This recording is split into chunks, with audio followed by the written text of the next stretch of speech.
back sa ating channel mga kaibigan at Cuadro Alas mga kapatid. Nakalimutan na.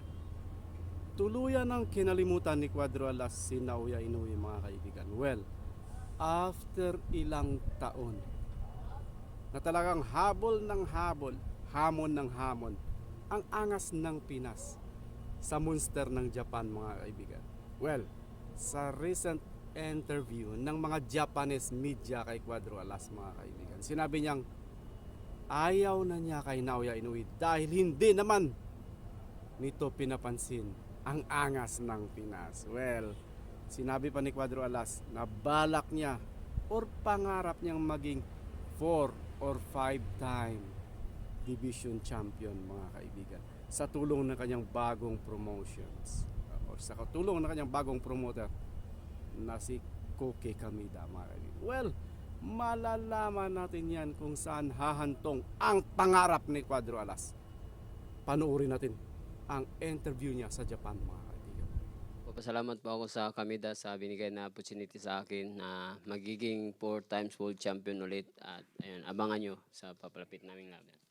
サイコラシと契約して本当に感謝してます。亀田さんが本当に、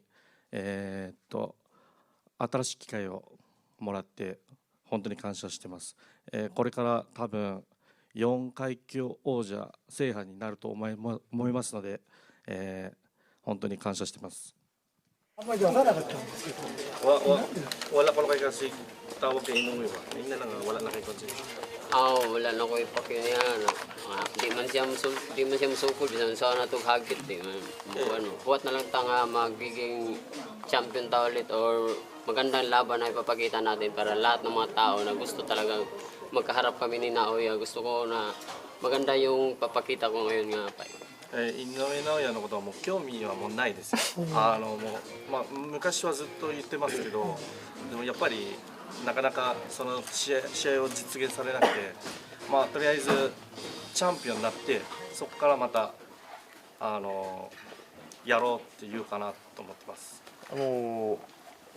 興味はないと言ってもチャンピオンメリットは全部井上尚弥選手が持ってるので井上尚弥選手やる以外でチャンピオンになれないんですけどSi usahawan doon pag-champion si Inoue mo rin nagpapachampion.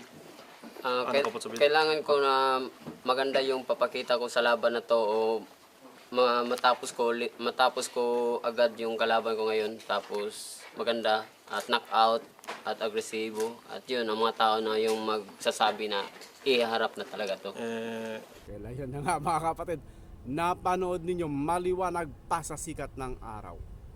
Ayaw na ni Cuadro Alas kay Naoya Inoue and of course, pangarap nitong magiging 4 or 5 time division champion mga kaibigan. Or 5 division champion.